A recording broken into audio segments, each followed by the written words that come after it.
Right, we're going to take you back to 2001. I came home from work, it was a long week. My son Christopher was indoors, we've got 4 children. He asked me if I'd drive him to his sister's house. I told him I was too tired. I said, if I could drive anymore, so I think I crashed the car. And every Friday night, him and his brother Phil and another lot of people would go to a youth leader's house and stay there till 2 or 3 in the morning. They were hard-working boys. Chris would work 14 hours a day. He was the youngest on the manager for Domino Pizzas.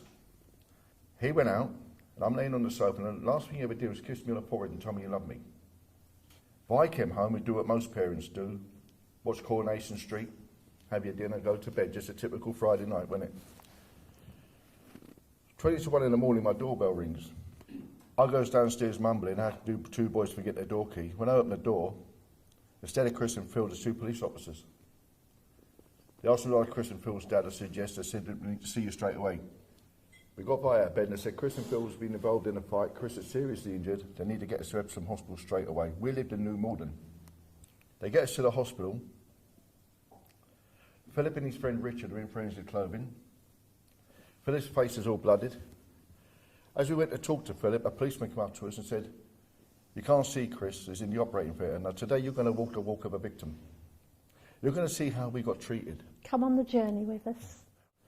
They put us in this room.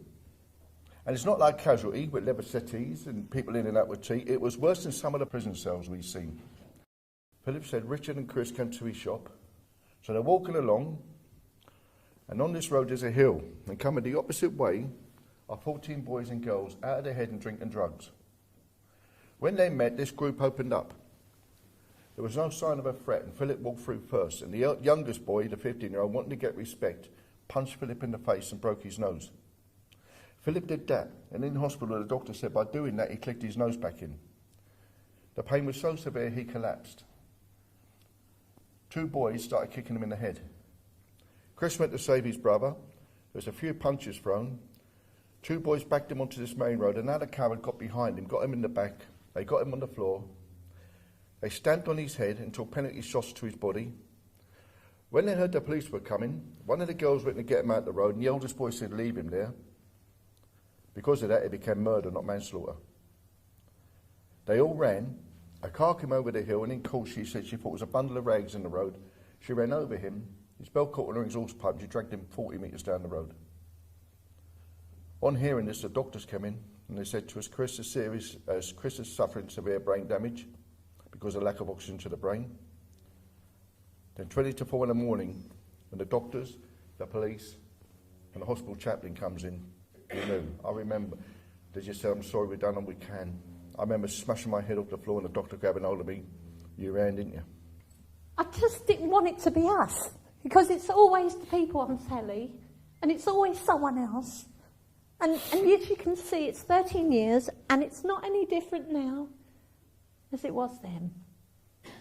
It's like now it's happening. That's what it feels like all the time. So I ran down the corridor of this hospital, and I remember running into the arms of this very huge policeman who held on to me and hugged me. And he looked down at me and he said, we're going to get him. That's all he said. We're going to get him. I went up to this doctor and said, can we donate his organs? No. You know, I respect policemen, the jobs they have to do. This policeman said, I don't know how to tell you this, but you can't touch your son. You can't hold him, you can't cuddle him. That's a hard job for police, isn't it? To have to say that to parents. We went in the room, they wrapped him up like a mummy. He still had a tube in his face, and this side of his face was literally destroyed from the kicking. It feels so surreal. It feels like it's not really happening. This is a dream, and I'm still in the sleep, and you just can't get a handle on it. So we went home, and in walked this policeman. You must maybe have heard of him. His name's Colin Sutton. He said to us, I put accident sign up. I said, why did you put accident when it's murder? He said, if I put murder, no one would come forward. He went on BBC and ITV that night at 6 o'clock. 11:30, everybody's gone from our house. Our doorbell rings. I thought, who is it this time? Went down, it's our Diane, our liaison officer. Still remember their names. Strange, isn't it? 13 years on, still remember them. And she had a big smile on her face and she went, we got them. What happened was, I've got to tell you how they caught them. 2 of the girls went to the police station and gave everybody his name as a witness. They all thought it was an accident. As soon as them and 28 other witnesses came forward from the community, as soon as that, he took the accident sign away and put murder. Very clever man. One of the young boys, he pleaded guilty to a GBH. Ready for this? £100 fine, £200 cost for breaking for his glasses. I was watching a thing the other day called the council. You get 5 years in jail if you fly tip. They all got found guilty of murder. The 15-year-old got Her Majesty's pleasure 6 years. The 16-year-old got life imprisonment 9 years, and the 19-year-old got life imprisonment 10 years. A lot of you might think that's not enough, but we always say, how long is enough? What's the point if we put them in prison? They never heard our voice in the court or understood what they'd really done. They can laugh and joke, and then they can go to prison, and I've been in many prisons, and I know that they can kind of duck and dive it, unless they go on a victim awareness course, which might wake them up. What's the point, even if we give them 20 years, if they never really understand what they did? If they never experience what you're experiencing right at this very moment, what's the point of that? We really have to change our mindsets for their sake and ours.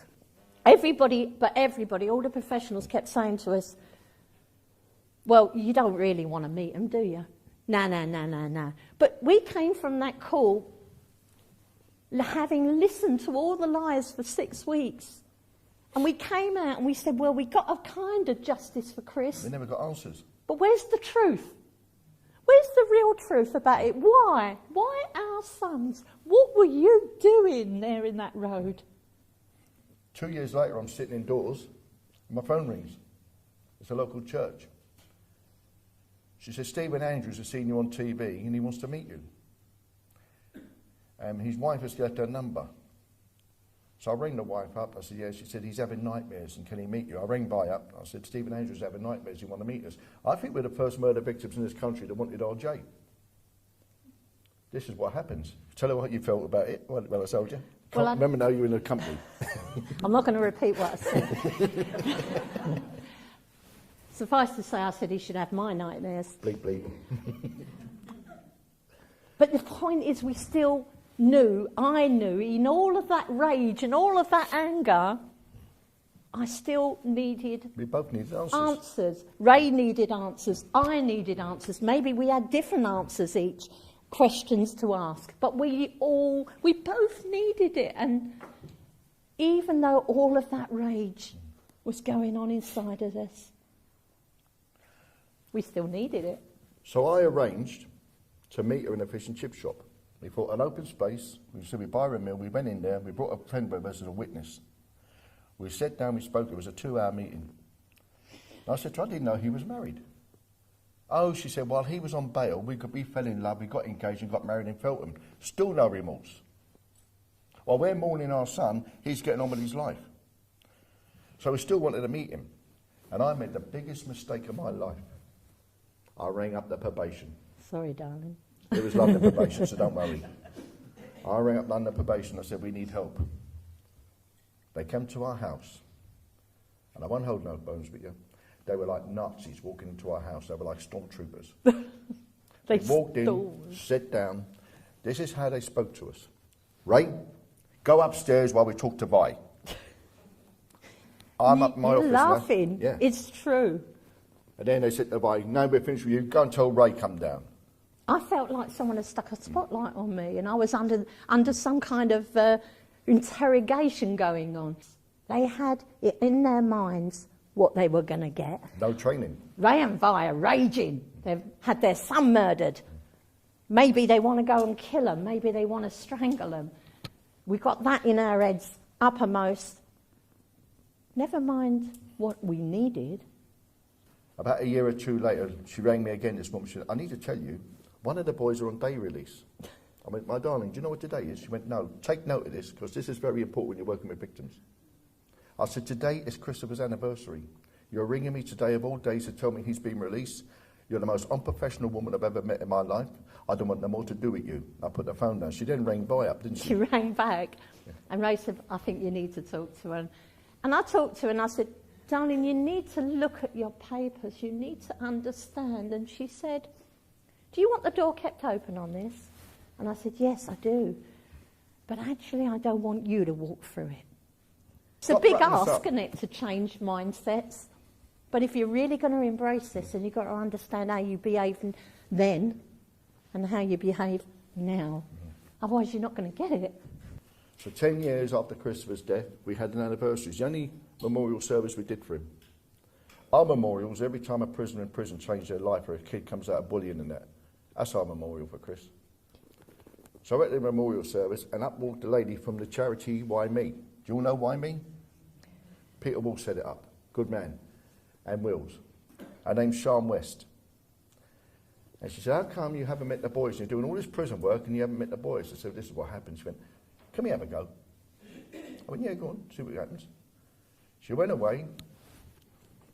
A couple of weeks later, our doorbell rings, got a few phone calls, and in walked this couple, Martin and Helen, from the charity called Calm, confidential local mediation. They sat down, and this is what they said. What can we do for you? What are your needs? Simple, isn't it? They asked us a lot of questions. They went away. They came back and went, we got good news. We went, what? We met all three, and all three wants to meet you. How do you feel? We went, yeah, we'll meet them. So we arrive in this community office centre. We're in the car, and I looked at Vi and went, do we really want to do this? And we're both thinking about it. Now, there was no one there to meet us. Think of that. There was no one there to meet us. No coercion, no pushing us into this. We sat there for about decision. 5 minutes. We decided to go in. We went in, signed our names, and sat down. Still no one there to meet us. That was fantastic, because we still had the chance to go out if we wanted to. Change our minds. Why would we change our minds? But maybe some people get frightened. You know, it's quite nerve-wracking going in there, even though you know what might be said, and you know what you want to say, and you've formulated it all, and you know the risk assessments are all done, and you're feeling comfortable, and you've got to get out room, and you feel nervous. You know, you said it's victim-centred. They all say victim-led. It's not, it's victim-centred. They asked me, who do you want in the room first? Me. Why? Well, when he walks in, I want to shake his hand. They went all the way to Wayland's prison, come all the way back, and said, well, we don't want to shake your hand. I said, it's there, you can take it or leave it. See, they're asking us the question. So we're in the room, and the chairs are all spread out with all our names in it, and this is Martin. Are you happy with the way you're situated? Again, they're asking us. Yes, we're happy. Okay. We've got tea and coffee over there for after. Tea and coffee is the most important part of the meeting. Never forget that. What's it called? Tea, tears and tissues. So we goes in, we sit down, Plenty of tears. The door opens, and in walks Jack. What I liked about Jack, his probation officer must have had a word in his ear. He wore a suit, a tie, haircut and polished shoes. To me, that was showing respect. As he walked in, I went like that. He walked over, put his arms around me and went, thank you. He then looked at Vi like a baby and went, may I, didn't he? May I hug you, he said. And I hugged him, and I said, both me and Ray want you to know that we forgive you. Now, I want to make a point here. Restorative justice is not about forgiveness, it's about getting answers, but it can lead to forgiveness. If it happens, it's just so Because we had a mediator say to a victim, oh, you have to forgive to do it. Oh, does she get an earful from me? But we can't bring that out, because that's in our story. We chose that. And we said we want you to have the life Chris can't have. Then he dropped a bombshell. It was a 4-hour meeting, 4 hours. And he said, while I was in prison, I fought the system. Very honest. We knew that, because when you work in prisons, you hear a lot of things through the grapevine. He appealed 3 times. Yeah. And then he said, I was meant to go on a victim awareness course. It's what we do, Sycamore Tree he was on. And he went, from that day to this, I can't get Chris out of my head and out of my heart. And every time he mentioned Christopher's name, he touched his heart. Then he said it. I was a 15-year-old coward. I murdered your son, and I'm sorry. It took us 11 years to hear that. Why did it take so long? Because the professionals thought they knew better than us. Professionals got in our way. We could have had that a long time ago. Why did they leave us with all of that up there? And at the end of the meeting, I felt like I had a ton of coal on my back, and I gave it to him because I kept blaming myself for not giving Chris a lift that night. Yeah. He took my blame. That's what RJ does. We then, 4 or 5 months down the line, we were planning to meet Stephen. Again, we had to go through the same procedure. It wasn't, oh, you met Ryan, you met Jack, that's okay, we go meet him. No. Same things again. let's start again, because Stephen's a very different person. So here we go again. I was quite frightened to meet Stephen. I don't know why. Something about him. Yeah. He was the boy that said, leave him there. So we're in Epsom. I've got to tell you, I asked Jack how he was coming. And he went, oh, walking down the road, I thought I can handle Ray and by. Yeah, he's still cocky little son. He said, but when I touched that door handle, Ray, I shook like a leaf and sweated like a tap, not knowing what would happen the other side. When we met Stephen, we broke every risk assessment in the world. I stood up, I went like that. He didn't walk in the room, he ran. Grabbed hold of me, squeezed every bit of breath out of my body, and cried on my shoulder like a baby. And I keep saying, I can smell his aftershave and tobacco today. And he kept going, I'm sorry, I'm sorry, I'm sorry. And every time we'd break, he grabbed me again and squeezed me again. More tears. This went on for about 10 minutes. Probation was crying, Vi was crying, Martin and Helen were crying, all the professionals were crying. And then he grabbed hold of Vi. She used to be 15 stones. Look what he done to her. Gee, thanks, Ray. That's on video.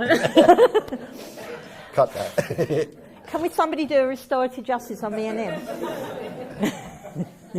No, he squeezed her so tight, didn't he? We didn't know at that point that Stephen had waited all those years to tell us this, to talk to us, because the chaplain in the prison had said, you're not ready, son. We wrote him all a letter and he said, you're not ready. We didn't know that he waited. That's why he ran and was so desperate. Isn't that awful? In the meeting, we learned he was having a baby. The baby was going to be a boy. They're going to call him Elliot. When the baby was born, we sent the baby a card and a toy for his probation. I asked all three, did they want to come to Christopher's grave? I said, I think you owe it to Christopher. He's the only one with the bottle to do it. It was a worse day than what we had in Scotland with the tornadoes and up there the other day, the storms. It was pouring with rain. Him and his probation officer turned up. We took him to the part of the grave old Christopher. I said, he's up there, second grave on the left. I said, I can't handle this. He walked up, love his heart, he had a £5 bunch of garage flowers in his hand. Walked up there and got on his knees in the mud. We walked away, we came back 20 minutes later. He was still there. I said, Steve, get up. I said, Chris is here, we're here. If Chris was alive, he would tell you to move on. We're giving you permission to move on. And he went, Ray, can I come back another time? We said, yeah, we understand he wants to bring his girlfriend or his wife and baby. He divorced that other girl. He's now got a new lady. He said, what, there's someone here? I said, Steve, no one knows who you are. If anybody asks who you are, just say you're his friend. We all need to move on. And at Christopher's grave, he was showing us photographs of his baby, and we were showing him photographs of our grandkids. New life. We won't go to dinner together, we won't come out for Christmas dinner, but we need to move on. And it's because of RJ we had the power to, didn't we? Doesn't mean we don't get angry. Oh boy, do we get angry. You know, you can hear it in our voices. What it simply means is we need to set ourselves free. We've got the truth. We've got all our answers now.